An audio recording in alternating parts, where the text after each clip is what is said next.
বাবা, এ কোন সত্যি কথা বলে ফেললো দাদু। ঠাম্মি তো মোটেও ভালো মানুষ নয়। পরতে পরতে শয়তানি আর সদ্বুদ্ধি কিভাবে ঘরের লোকগুলোকে দাবিয়ে রেখেছে আমি একবার ভাবছি। হ্যাঁ বন্ধুরা, তোমাদেরকেই জানাবো ঠাম্মির এত চক্রান্তের কথা। শুধুমাত্র নিজের স্বার্থ আর নিজের জেদ বজায় রাখার জন্য নিজের নাতনিকেই বলি দিল ঠাম্মি। শুনেছেন এমন কথা কখনো?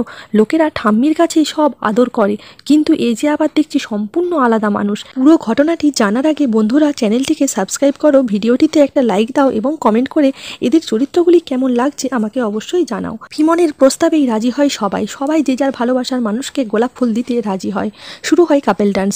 এইবার ফুদা যখন ফেজের সাথে কাপেল ডান্স করে তখনই তার চুলে গোলাপ ফুলটি গুঁজে দিতে চায় ফেজ, কিন্তু ফুদা প্রথমে বারণ করে যে আমি জানি আপনি আমাকে ভালোবাসেন না, শুধু শুধু লোকের কাছে লোক দেখানো অপ্রস্তুত করার জন্য গোলাপ ফুলটি আমাকে দেবেন না।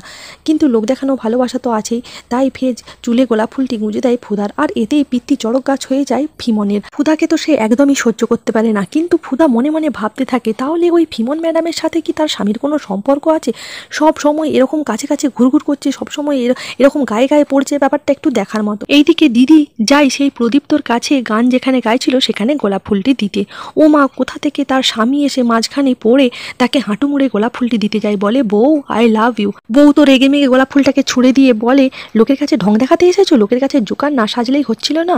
এইরকম করে যখনই বলে প্রদীপ্ত সেখান থেকে চলে যায়, আর ফুদা সেখানে এসে বলে কি হলো ব্যাপারটা, জামাইবাবু গোলাপ ফুলটা দিতে গেলেও দিদি নিল না কেন, কিছু তো একটা ব্যাপার আছেই। ফোৎসনা তো আবারই দেখা করতে চাই ওই প্রদীপ্তর সাথে এবং প্রদীপকে যেয়ে বলে যে আমি জানি তুমি আমাকে ভালোবাসো, চলো আমরা আবার নতুন করে জীবনটা শুরু করি। কিন্তু প্রদীপ বলে তুমি এখন বিবাহিত, তোমার সাথে এরকম আমার করাটা উচিত নয়, ভালোবাসা আমার মনে আছে। বারবার ধরে দিদি বোঝালেও এই কথা বুঝতে চায় না প্রদীপ। এইদিকে দুজনের কথাবার্তা যখনই হয় পিছন দিক থেকে চলে আসে ফুদা, সে খানিকক্ষণ দাঁড়িয়ে কথাবার্তা শোনে, আর এটা দিদি দেখেও ফেলে। তারপরেই বলে ওকে আমাদের কথাবার্তা শুনে ফেললো। প্রদীপ তো চলে যায় সেখান থেকে, কিন্তু ফুদা যদিও বেশি কথা কিছু বুঝতে পারে না, শুধু বুঝতে পারে যে কেন ওর সাথে কথা বলছে দিদি এত। যাই হোক, ব্যাপারটি আসার পরই সেখানে ফের চলে আসে এবং যখন দিদিকে জিজ্ঞাসা করে দিদি তুই এখানে কি করছিস, বাঁচিয়ে নেয় ফুদা, বলে দিদি ওয়াশরুম গিয়েছিল। দাদু আর ঠাম্মি একে অপরকে দোষারোপ করতেই থাকে, বলে যে আমি জানি তুমি নিজের জেদ বজায় রাখার জন্য সব কিছুই করতে পারো।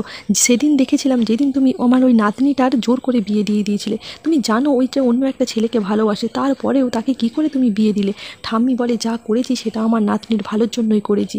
আসলে ব্যাপারখানা হয় কি, ফোৎসনা তার মাকে জানিয়েছিল যে সে একজনকে ভালোবাসে, কিন্তু মায়ের কিছু করার নেই। মা বারবার ধরে বোঝায় যে ঠাম্মির বিরুদ্ধে কথা বলার সাহস তার নেই, কিন্তু কি আর করবে মেয়ে, তাই সে বলে যে আমি একজনকে বললে সে এই সমস্যার সমাধান করবে, সেটা হলো তার ভাই।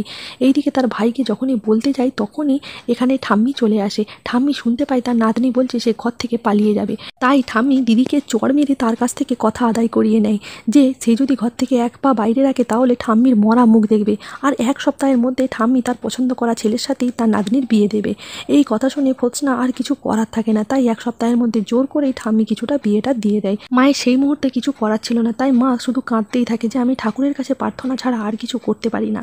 এইদিকে এই হয়েছিল ফোৎসনার বিয়ের কাহিনী, তাই সে কোনো মতেই আজ পর্যন্ত প্রদীপ্তকে ছাড়া নিজের স্বামীকে ভালোবাসতে পারেনি। এইদিকে ফুদা আর ফেজের হয় এক অবাক কাণ্ড। ফিমনের পরে থাকা পেন্সিল হিল দিয়ে ফুদার পায়ে আঘাত করে, আর পাশে থাকা ওয়েটারের খাবার ফুদার গায়ে ফেলে দেয়। এইবার কি করবে, ফুদা সবার কাছে যেচে অপমানিত হচ্ছে দেখে ফেজ এসে বলে তোমার কি সবসময় সবার কাছে অপমান হতে ভালো লাগে? ফুদা যখন তাকে বলে আপনিও তো করেন অকারণে আমাকে অপমান, ফেজ বলে আমি তোমার স্বামী, আমি তোমাকে যা খুশি বলতে পারি সেটা আমি বলবো, অন্য কেউ কেন বলবে, আর তাদেরকে তুমি কেনই বা সুযোগ করে দেবে। এইভাবে দুজনের কথাবার্তা চলতে থাকে।